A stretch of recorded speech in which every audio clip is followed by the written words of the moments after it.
जैसे कुछ बच्चे का ऐसा ये स्टेटमेंट होता है, ठीक है, जैसे मैंने अभी बताया कि बच्चे कंफ्यूज रहते हैं, कि मुझे लाइफ में करना क्या है, जूनियर से मिलने करके और सीनियर का कभी 7 क्लास का बच्चा पूछिएगा था कि मैं तो IPS बनने वाला हूँ और 8 बजे आकर कहना अब मुझे बनना है, ये टीचर बनना है, 9 बजे आकर कहना सब बड़ा दिक्कत है, अब हम पुलिस से बन जाएंगे। यानी हर समय क्या होता है उसका जो उसका गोल होता है ना वो चेंज होते रहता है। आप लोग क्या कर सकते हैं, हर समय उसका गोल होता है वो चेंज होते रहता है। तो वहाँ पे उसको गाइड करो, जैसे क्या होता है जैसे टांगा देखे ना, टांगा नहीं देखे हम लोग, जैसे घोड़ा खींचता है टांगा, तो जैसे पैर मतलब करता है तो टांगा वाला मारता है उसको पड़ाक फिर लाइन चलने लगता है। वही चीज़ हम लोग करना है। जैसे अगर उसके अंदर एक क्वालिटी है और उस क्वालिटी को अगर चेंज कर रहा है ना, हट रहा है, तो हम लोग तो वही करना है, मारना नहीं है उसको, टाइम से टाइम उसको याद दिलाते रहना है कि हाँ तुम्हारा जॉब क्या है, यानी तुम्हारा प्रोफेशन क्या है। सर फिर बच्चों को अपना जो सेंस बदल क्यों रहा है, यही समझ में नहीं। बदलने का कारण बदलने का कारण है बच्चे जो टीनेज का होते हैं ना, उनका माइंड जो होता है, माइंड चंचल होता है, वो क्या कांस्टेंट नहीं रहता है, ठीक है, वो उसका जो बैलेंस होता है ना वो बैलेंस ये सही नहीं रहता है। 1-2% होते हैं जो माइंड से चलते हैं, बाकी जो होता है ना वो दूसरे को देख करके अपना गोल जो है चेंज करते रहते हैं। उनका कोई मतलब कि उनमें टीनेज जो है ना, टीनेज का एफर्ट होता है, वो चेंज होते रहते हैं कि हाँ अब कुछ बोले कि हम डॉक्टर बनना है, में ट्राई करें अकॉर्डिंग टू माई अपनी पार्टी कुछ और जानते हो तो जैसे मान लीजिए कि टीचर का परफॉर्मेंस ठीक सही है, स्टूडेंट का परफॉर्मेंस अच्छा जा रहा है और बीच में आ गया गार्जियन, तो इकोनॉमिकली कंडीशन उसका ठीक नहीं है, तो कहा कि बेटा हम 10 लाख रुपया कहाँ से देंगे, तुम चलो ना पुलिस से बहाली करा देते हैं, जल्दी हो जाएगा, तुम्हारा भाई भी पुलिस में है और चाचा भी पुलिस में है, जल्दी से हो जाएगा, आराम से चल जाओ पुलिस डिपार्टमेंट। इकोनॉमिकल प्रॉब्लम तो सबसे बड़ी बात नहीं है, परफॉर्मेंस सब चल रहा है, टीचर का भी परफॉर्मेंस अच्छा दे रहा है, स्टूडेंट भी परफॉर्मेंस अच्छा है, इकोनॉमिकल कंडीशन में वो गार्जियन ठीक जाता है।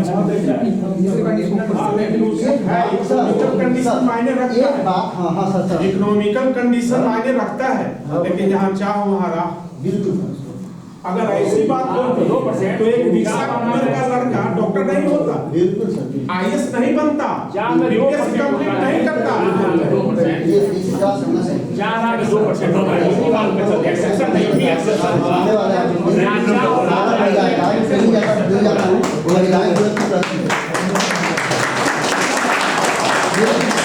मैं दोनों सर के बात से सहमत हूँ, ठीक है, मैं दोनों सर के बात से सहमत हूँ, लेकिन मेरा भी यहाँ भी कहना है कि आपने सही बोला सर कि अगर बच्चे में लगन है, ठीक है, तो चांद तक भी जा सकते हैं, पैसा मांगने में। आजकल एजुकेशन लोन भी मिल रहा है। आपका बात का सवाल दे रहा हूँ सर, आपके बात में सवाल दे रहा हूँ कि आजकल फाइनेंशियल प्रॉब्लम कहीं नहीं। अगर आप ADP का ट्रेनिंग किए होंगे तो उसमें सीधा ये गाइडलाइंस में मिला हुआ है कि आपके बच्चे का एक ग्रेड तैयार होने वाला है सर, ठीक है। अब उस ग्रेड के अकॉर्डिंग जो बच्चा का कैपेसिटी होगा उसके अकॉर्डिंग उसका लोन सेंशन होगा, ठीक है। अब वो लोन पहले वाला बात नहीं है कि हाँ वो ऊपर से आते आते आपके पास 6 महीने, वो लोन का प्रोसेस ऐसा हो गया है, ठीक है, कि आप उस ग्रेड को दिखाएंगे तो किसी भी बैंक में कहीं भी आपको एट ए टाइम 24 आवर के अकॉर्डिंग आपको उसके अकॉर्डिंग जितना लोन सेंशन हो रहा था वो सेंशन होता है। तो इकोनॉमिक प्रॉब्लम भी आजकल मेरे ख्याल से सेंट्रल गवर्नमेंट सोल्व कर दिया है, ये प्रॉब्लम थोड़ा सा नहीं रहा। हाँ, बस उसके अंदर वो जो डायरेक्शन वाला कंडीशन ना, वो डायरेक्शन होना चाहिए कि वो भटक रहा है तो बस वही चल रहा है, इसलिए भटकना नहीं, उसको बताते रहना है कि हाँ तुम्हारा एम क्या है, ये थोड़ा सा पॉसिबल नहीं है। कभी कभी समटाइम्स ये होता है कि टीनेजर्स से बच्चे होते हैं वो अलग अलग कैरेक्टर से इन्फ्लुएंस हो जाते हैं, कभी वो टीचर से इन्फ्लुएंस होते हैं बोलते हैं मुझे टीचर बनना है, कभी वो किसी आर्मी वाले से इन्फ्लुएंस होते हैं वो बोलते हैं मुझे आर्मी में जाना है। तो टीनेजर्स की मेजर प्रॉब्लम ये भी है, वही तो हम बता रहे हैं कि वहीं पे जैसे उसका माइंड जाए ना कि हमें आर्मी बनना है, हमें टीचर बनना है, तो खींच कर फिर उसका जो रियलिटी है ना वो रियलिटी को दिखाना है, रियलिटी उनको दिखाना है कि तुम्हारा रियलिटी ये है। तुम अगर डॉक्टर का ख्याल देख रहे हो तो तुमको बायोलॉजी का एबिलिटी पता है, उसको दिखाना है ना। अगर हम उसको फोकस करें, मान लीजिए जबरदस्ती बोल के तुम डॉक्टर बन जाओगे और उसका बायोलॉजी में एसिड का जबरदस्ती फोकस करो, सब्जेक्ट इंटरेस्ट होना चाहिए ना, उसको मेजरमेंट करके। हाँ वही ना, अगर उसका सब्जेक्ट वही ना बता रहा है कि हर एक बच्चे का अलग अलग सब्जेक्ट होता है, वो स्ट्रॉन्ग होता है। मैंने स्टार्टिंग में बोला था कि हो सकता है कि सारे बच्चे का अलग अलग मतलब कि सब्जेक्ट स्ट्रॉन्ग हो, कुछ 1-2% का बच्चे हैं ना जिनमें सारे सब्जेक्ट में इंटरेस्टेड हो, सारे सब्जेक्ट में स्ट्रॉन्ग हो। अगर कोई बच्चा मान लीजिए कि आर्मी में जाना चाह रहा है, ठीक है, और आर्मी में जाने का सब कुछ सही है उसका, लेकिन उसका जो अदर पार्ट है वो ज़्यादा उसका डेवलप है, तो आप उसको याद दिलाइए ना कि तुम आर्मी में जाओ कोई बात नहीं है, लेकिन तुम इस फील्ड में जाओ तो इससे ज़्यादा सक्सेस होगे तुम, क्योंकि तुम्हारा ये स्ट्रॉन्ग, अपना एक पोर्टफोलियो देखो, अपना तुम रिकॉर्ड देखो, इस रिकॉर्ड में, इस पोर्टफोलियो में यही शो हो रहा है कि इस फील्ड में ज़्यादा अचीव कर सकते हो, ज़्यादा अपना लाइफ में सक्सेस बना सकते हो, चांद तक जा सकते हो। इसमें तुम आर्मी बनोगे बन, आज कोई दिक्कत नहीं, तुम्हारा कैपेसिटी हाइट है, दौड़ पे बढ़िया हो, बड़ी बड़ी भी नहीं है, थोड़ा सा बैटरी पे इंटरव्यू पे एग्जाम के पास नहीं जाओगे, बन जाओगे आर्मी। लेकिन इससे ज़्यादा बेहतर तुम हो, इससे ज़्यादा रॉयल लाइफ जो हमारा इस देश का नाम तुम रोशन कर सकते हो। कुछ उसको जो रियलिटी है, बच्चे अपना रियलिटी भूल जाते हैं, मैं हूँ क्या। एक टीचर का जिस दिन आपका कैपेसिटी पता चल जाएगा ना, तो वो राष्ट्रपति से ज़्यादा महान हो जाएगा। एक टीचर का अपना कैपेसिटी पता हो जाएगा कि मैं क्या हूँ, तो वो राष्ट्रपति से भी महान व्यक्ति बन जाएगा। एक टीचर के अंदर इतना कैपेसिटी होता है, लेकिन हम लोग क्या है, हनुमान जी जब तक जामवंत जी याद नहीं दिलाते हैं, हम लोग का अपना कैपेसिटी याद नहीं आता है। हम लोग के अंदर इतना कैपेसिटी है कि हम 50 बच्चों को एक साथ डिलीवर करते हैं टॉपिक को, और 50 बच्चों को सक्सेस बनाते हैं। वो आगे चल कर के डॉक्टर, इंजीनियर, वैज्ञानिक और पता ना क्या क्या करता है। हम लोग में वो कैपेसिटी है, हम लोग देश के निर्माण करते हैं, निर्माणक है हम लोग देश का। इस देश को चांद तक पहुँचा रहा है कौन, डिजिटल इंडिया कौन बना रहा है, टीचर। टीचर का अपना स्किल, अपना गुण जिससे पता चल जाएगा ना, वो राष्ट्रपति से महान हो जाएगा। लेकिन हम लोग को गुण दिलाने वाला है नहीं, हर समय हम लोग क्या कहता है, अवगुण नहीं, अवगुण नहीं करना है। आप गलत करेंगे तो भी निकलेगा। आप सही हैं, आप अपने अपने जो प्रोफेशनल है, देखिए हर जगह प्रोफेशनल बनना चाहिए। मैं इससे ज़्यादा वर्ड यूज नहीं करूँगा, क्योंकि मैं एज ए ट्रेनर कुछ नहीं बोल सकता हूँ, लेकिन आप प्रोफेशनल है, आप टीचर है, तो अपने मर्यादा को समझिए और आप एकदम स्टैंड रहिए पूरा एकदम। अगर आप गलत नहीं है तो गलत है, तो कहीं ना कहीं तो फिर भी होना पड़ेगा। अगर हम सही हैं तो एक महान टीचर है, इसमें कोई बुराई नहीं, समझ जाएगा।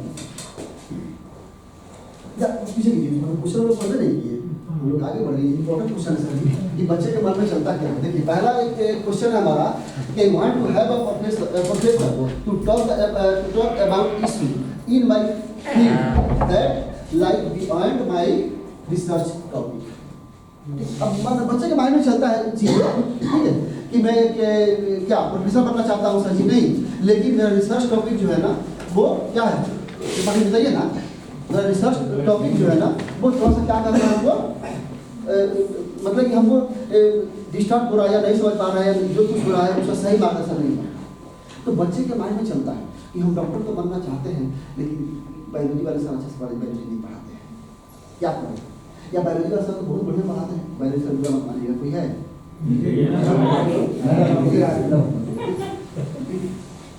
पहले बोल दिया हूँ, स्टार्टिंग में ही बोला था कि कोई टीचर्स अपने आप पर ये कोई पॉइंट्स को इंडिकेट नहीं कर रहे सर, मैं बोल दिया था। हाँ, इंडिविजुअल नहीं लगाना है, विषय वस्तु में थोड़ा सा एंजॉय करना है, चीज़ों को समझना है। बायोलॉजी वाले लोग तो बहुत अच्छा बायोलॉजी पढ़ाते हैं, लेकिन ये हमको समझ में नहीं आता है। मैं तुमको कहा था कि नहीं समझ में आता।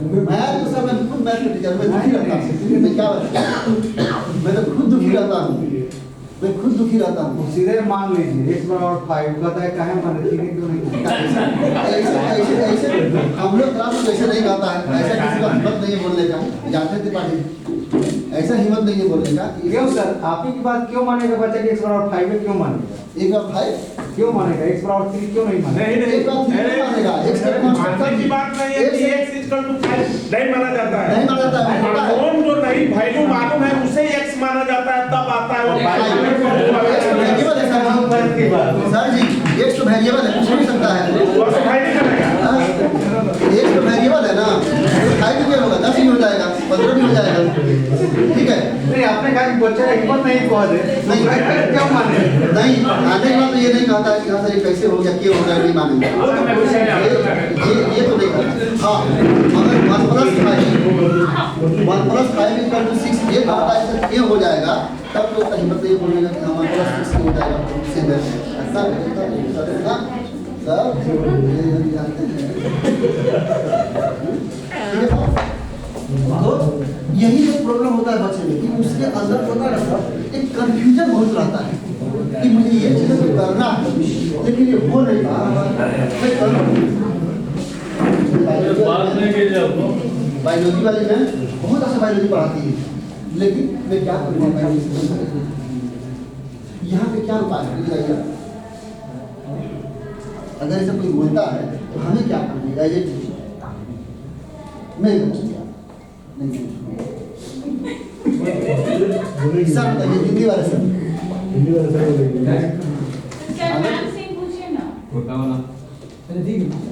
माने के सरनाम के 5 बताए बच्चा का 3 बता साबित कीजिएगा 3 हुआ कैसे। अगर बच्चा कहता है कि आप हिंदी तो बहुत अच्छा पढ़ाते हैं सर लेकिन हमको समझ में आता नहीं मैं क्या कीजिएगा? आपका ब्लेम नहीं है, आपको ब्लेम नहीं कर रहा है। आप बोल रहा है कि इस सीएमजे में जितने भी हिंदी में टीचर आए ना वो सबसे बेटर टीचर है, सबसे बेटर ऐसा हो रहा है। इसका कारण हो सकता है बहुत अच्छे टीचर हैं, बहुत अच्छे ढंग से पढ़ा रहे हैं लेकिन उस बच्चा की रुचि उस सब्जेक्ट से नहीं है। बच्चे का रुचि भी है उस सब्जेक्ट से, रुचि है अगर जानना कि टीचर उस सब्जेक्ट से हमें पूछना कुछ वो 20% पहले समझेगा फिर उस पर फोकस कीजिए 20-30 में कन्वर्ट होगा। आप सही जा रहा है वही तो पूछ रहा हूँ मुझे करना क्या है। हमें तो ये करना होगा फोकस करना होगा उस पर।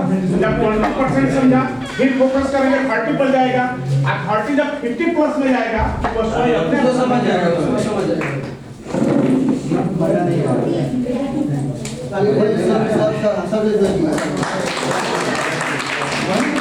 बच्चा का इंटरेस्ट भी है सब कुछ है लेकिन वो आपका सब्जेक्ट समझ नहीं पा रहे तो वहाँ पे क्या एक ही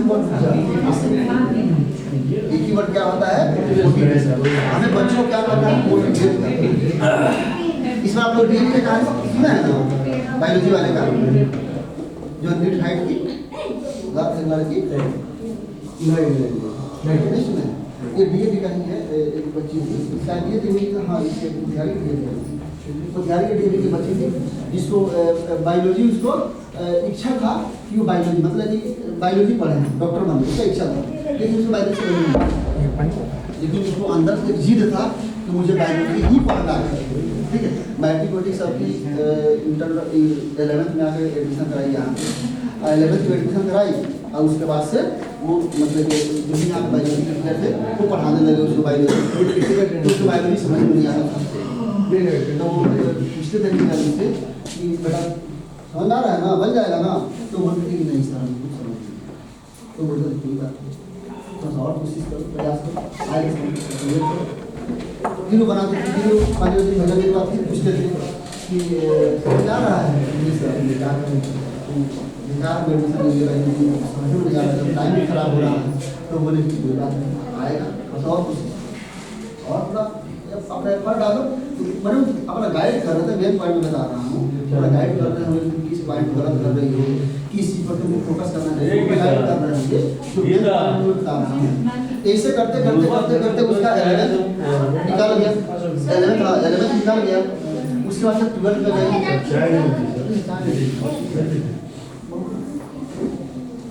ऐसे करते करते वो 12th में गई तो 12th में जाने के बाद थोड़ा सा कंफर्टेबल हो जाती तो फिर वो वही कहानी चलता रहा कि हाँ सर आज में आएगा कि समाज में थोड़ा सा कम आ रहा है जैसे उससे करते करते वो किसी भी तरह उसको मोटिवेट करते गए बीच वाला कहानी इंटरनल कहानी क्या हमें पता नहीं है लेकिन वो मोटिवेट करते गए और 12th भी कर ली और 12th करने के बाद PW के पास यहाँ पर पटना और 12th पास करने के बाद नेक्स्ट ईयर में सीधे नीट फाइंड की 1 to 10 का एडमिशन 1 to 10 उसका रैंक था। इस साल मतलब मान लीजिए 24 में 12th पास की और 25 में नीट फाइंड की जिसमें 1 to 10 रैंक था उसको तो वहाँ पे इंटरव्यू दी और इस तरह तारीफ की कि शायद इस सर नहीं होते तो मैं इस पोजीशन को हासिल नहीं करूँगी। तो वहाँ पे क्या था PW से ऑफर आया क्या होगा वो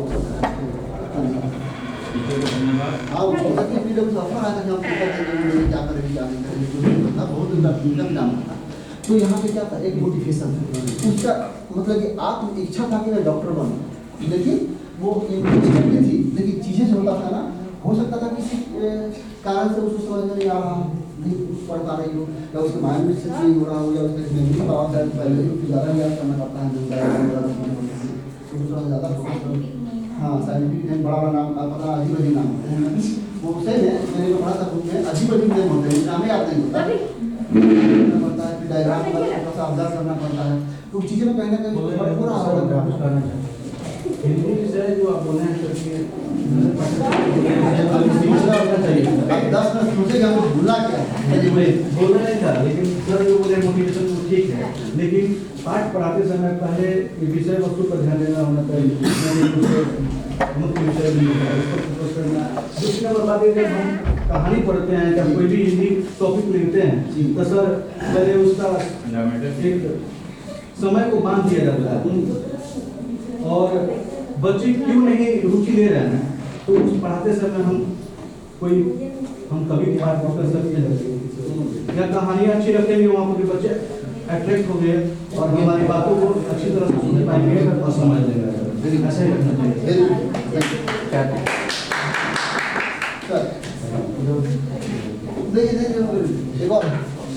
I want someone who is willing to teach about what means to be professional in my field.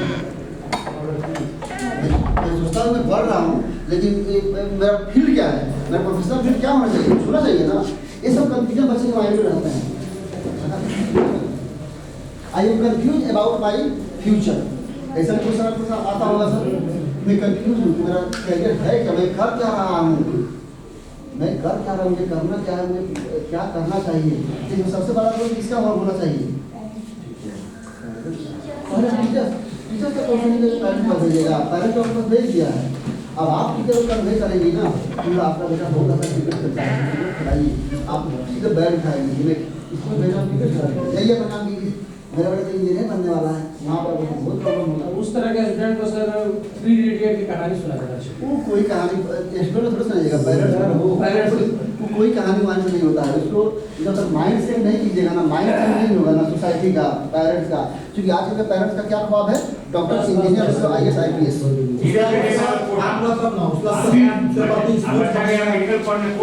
Suicide कर क्या किया, बच्चा जब तक पूरा करने नहीं गया था, बाबू क्या वही तो बाबू को डॉक्टर बनना था, वो डॉक्टर बन नहीं पाए, अब वो चाहते कि डॉक्टर बन जाए, जमीन खरीदे हुए मस्त बनाएंगे हॉस्पिटल, ICU रहेगा और डॉक्टर चलाएगा, अब वो बन नहीं पाए, अब बेटा को बनाना चाह रहे हैं, बेटा क्या बेचारा कोटा, अब फोन करते नहीं नहीं पूछते हैं कि यहाँ पैसा है कि नहीं, हाँ कैसे पढ़ रहे हैं, मार्क्स कितना है, कितना ही पानी बोला जाए, अब बेचारा 75 को यहाँ 75 को बात सुनाते हैं, क्या करेगा बेचारा, तय करेगा ना।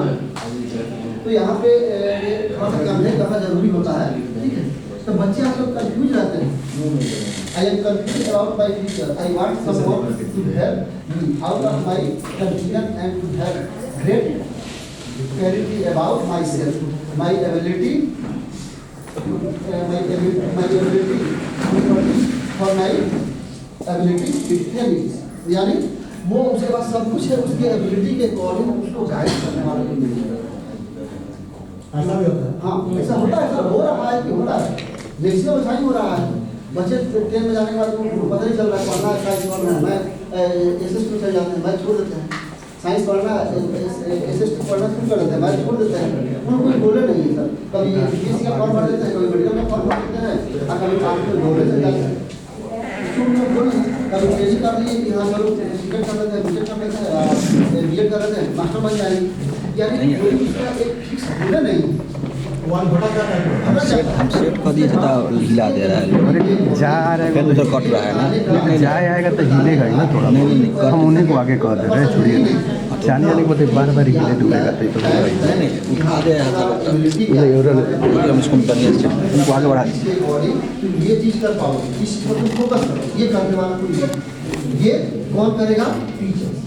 Next I am not able to cope, अच्छा प्रिय बाबू वो टीचर तो करेगा, बस टीचर अगर करेगा तो यही क्वेश्चन पहले बता रहे हैं कि मान लीजिए कि अगर बच्चा में कोई चीज़ जब उसका असेसमेंट ये डायरेक्ट ऊपर तक नहीं करते लेकिन नीचे से प्रोसेस है अगर बच्चा नर्सरी क्लास क्लास 1 में है तो वहीं से हमको उसका जो असेसमेंट और वो सेट करना टाइम का जो भी टाइम पीरियड के मान लीजिए कि बच्चा हमारे पास आया 1 क्लास में आया एडमिशन कराया हमारे पास 1 क्लास में तो 1 क्लास में आने के बाद हर टीचर का रिस्पॉन्सिबिलिटी होगा कि अपने सब्जेक्ट पर फोकस करें बच्चे तो जैसे बच्चा आईएएस या आईपीएस बनना चाहता है, देखिए तो जब तक पेरेंट्स और टीचर्स को प्रॉपर गाइडलाइन नहीं देंगे, देखिए हमारा केस से कहीं बगल में कोई बैठेगा ना प्रॉपर गाइडलाइन खा लेंगे। देखिए अब उतना जगह है। कोई मछली है अगर वो नदी की है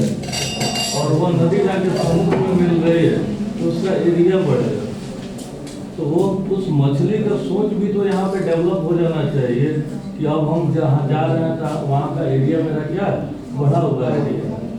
उसके लिए प्रॉपर गाइडलाइन पेरेंट्स और टीचर दोनों का जरूरी है। यहाँ का सही बोल रहे हैं वही ना पेरेंट्स का कंट्रीब्यूशन होता है थोड़ा सा वीक पड़ जाता है पेरेंट्स का जो कंट्रीब्यूशन होता है अरे काहे बात कर रहे हो जी? क्लास हो गया एकदम नर्सरी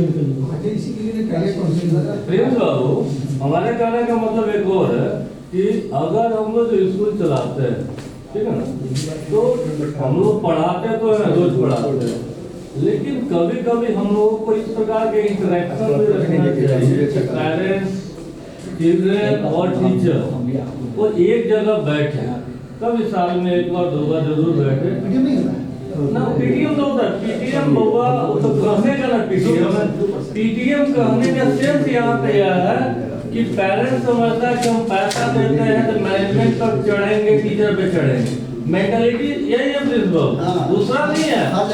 यहाँ आप कहीं पे भी इस लोकेलिटी में चले जाइए, मेंटालिटी फिक्स है, अरे पैसा ना देते हैं आज तो बांस करके आएंगे, ये मेंटालिटी। यह मेंटालिटी है कहाँ कि हमारे बच्चे का सब्जेक्ट कौन सा बढ़िया है, हमारे बच्चा का रुझान कहाँ है, हमारा रुझान कहाँ है। खासकर बिहार में अगर देखा जाए तो बच्चा पेरेंट्स अपने हिसाब से बच्चा को पढ़ाना चाहता है। अभी जो कुछ देर पहले बोले ना कि सपना उसका था डॉक्टर बनने का, अब प्रेशर वो अपने बच्चे पे करेगा ना, अगर उसका भी रुझान है, आखिर एक बार टीचर से मिलेगा, पता तो करेगा कि अच्छा अगर वह बायोलॉजी में कैसा है तभी तो वो बच्चा मेडिकल फील्ड में जाएगा, मैथ कैसा है तभी तो वो इंजीनियरिंग के फील्ड में जाएगा, कहीं कुछ पता नहीं है। लेकिन सर पेरेंट्स को ये चीज नहीं पता, पेरेंट्स अपना ख्वाब मतलब पापा का ख्वाब कुछ और है, मम्मी का ख्वाब कुछ और है, बेटा कहीं और जाना चाह रहा है। अब दोनों को मिलकर जिसका शाब्दिक सबसे ज्यादा तगड़ा है उसको भेज दिया जाता है। सीरियसली बच्चे के दिमाग में हमेशा ही आता है तो ये करना शिक्षा नीति है सर, शिक्षा नीति यही तो यही खत्म था, यही खत्म, यही तो इसके गाइडेंस कर रहा है, काउंसलिंग कर रहा है, स्किल पढ़ा रहा है, क्लासरूम पढ़ा रहा है, मैनेजमेंट क्लासरूम मैनेजमेंट पढ़ा रहा है, एविडेंस एजुकेशन पढ़ा रहा है, सब कुछ पढ़ा रहा है। अब सब कुछ पढ़ाने के बाद हमारा टीचर्स का काम है कि जो चीज़ हमको नोटिस मिला, जितना हमको मिला उतना हम सर्च करें, उतना अपना पोटेंशियल हम अपना यूज करके सब कुछ करें। लेकिन इसके बाद एक सेकेंड पर्सन का रोल होता है, मैं पहले बोला था, एक सेकेंड पर्सन का रोल होता है। अब वो सेकेंड पर्सन वाले आपको कितना सपोर्ट करते हैं ना, यहाँ पे एक इम्पोर्टेंट रोल हो जाता है। वही काउंसलिंग बड़ा महत्वपूर्ण रोल यहाँ पे प्ले करे। ये तो हम कौन सा काउंसलिंग कर दिए अपने अकॉर्डिंग, एकेडमी के साइड से, के साइड से, हमारा बच्चे का एबिलिटी के अकॉर्डिंग हम उसका पोर्टफोलियो तैयार कर दिए, उसका रिकॉर्ड तैयार कर दिए, सब कुछ कर दिए, हम सब कुछ कंप्लीट करके उसको हम एक वे बता दिए कि आपको इस वे पे चलना है। अब ये हमारा पोर्टफोलियो और रिकॉर्ड को फॉलो करने वाला तो वो स्टूडेंट है, और इसका फॉलोअर जो फॉलो कराने वाले हैं ना, अब उनको कन्वे करना थोड़ा सा यहाँ पे टिपिकल हो जाता है। ठीक है, अब वहाँ पे 75 लोग, अब इसके निदान के लिए बस ये बोर्ड ये निकाल दिया कि बच्चे के इंटरेस्ट के अकॉर्डिंग आप चलेंगे। अब बच्चे के इंटरेस्ट के अकॉर्डिंग चलेंगे, लेकिन चलाने वाले चलने देंगे तब तो चलेंगे ना। यहाँ पे डबल काउंसलिंग की आवश्यकता है, बच्चा और पेरेंट्स। इस प्रॉब्लम को हम लोग सब जगह यही करते हैं, बस हम लोग जहाँ भी जाते हैं ना वहाँ पे यही कह देते हैं कि भैया ये चीज़ तो कर देना है। अब करने के बाद वाला जो रूल है ना वो सेकेंड पर्सन का है। अब सेकेंड पर्सन यहाँ पे कैसा अपना एनर्जी डाल रहा है ना, उसका वे हम लोगों को नहीं मिला है ऑर्डर की हम लोग उसका रूल। बस हम लोग यही करेंगे कि हम लोग यही करते हैं जो जनरली होता है कि पीटीएम या कहीं अब जैसे बोले अब सही बोले कि हाँ कोई ऐसा साल में एक या दो दिन में एक ऐसा मीटिंग सेट करना चाहिए कि केवल पेरेंट्स का हो और बच्चे का, और बच्चे का रिकॉर्ड पेरेंट्स को रखना चाहिए कि हाँ आपका बच्चा इस फील्ड में ज़्यादा बेटर है, इस फील्ड में आप एक्सेप्ट कीजिए और इस फील्ड में इसको डालिए। आप इसी पीटीएम का नाम बदल के काउंसलिंग कर दीजिए, ताकि पेरेंट्स का दिमाग जो है वो पीटीएम शब्द से हट के काउंसलिंग पे चला जाए। हाँ ये चीज़ें हमें करना पड़ेगा। जब तक देखिए जब तक पेरेंट्स को नहीं कन्वे कर पाएंगे ना हम लोग तब तक ये सारा चीज़ें बेकार है। इस सोसाइटी का रेशियो, ये ड्रॉप आउट का रेशियो ये कभी कम होने वाला है ही नहीं, कितना आप कुछ करते हैं क्योंकि पेरेंट का माइंड सेट है ना, और पेरेंट्स के प्रॉपर पेरेंट्स के ट्रेनिंग के लिए कोई ऐसा एनईपी में कोई गाइडलाइन निकला ही नहीं कि हाँ पेरेंट्स को कन्वे कर दे। बस कहता है कि सोसाइटी में ऐसा होना चाहिए, पेरेंट्स का रोल ऐसा होना चाहिए। क्या होना चाहिए? पेरेंट्स को आप समझाएंगे, हम टीचर समझा रहे हैं कि हाँ पेरेंट्स का रोल ऐसा होना चाहिए, बच्चे को समझा रहे हैं कि पेरेंट्स का रोल ऐसा होना चाहिए। पेरेंट्स के लिए स्टैंडर्ड बोला है ना, इसका भी गाइडेंस दिया ना कि हाँ ये ट्रेनिंग पेरेंट्स का होगा। उस स्कूल में जितने पेरेंट्स है ना कि आपको ऐसे करना है। तो ये एक जो हम लोग टीचर को एक्सपोर्ट कर रहे हैं, सीबीएसई बोर्ड या कोई भी बोर्ड हम लोग टीचर का एक्सपोर्ट किया जा रहा है कि हाँ आपको इस वे में पढ़ाना है, ऐसे पढ़ाना है, ये चीज़ें करना है। तो इसे टीचर पेरेंट्स को भी एक्सपोर्ट बनाने के लिए होना चाहिए, ट्रेनिंग होना चाहिए या उस पेरेंट्स को बताया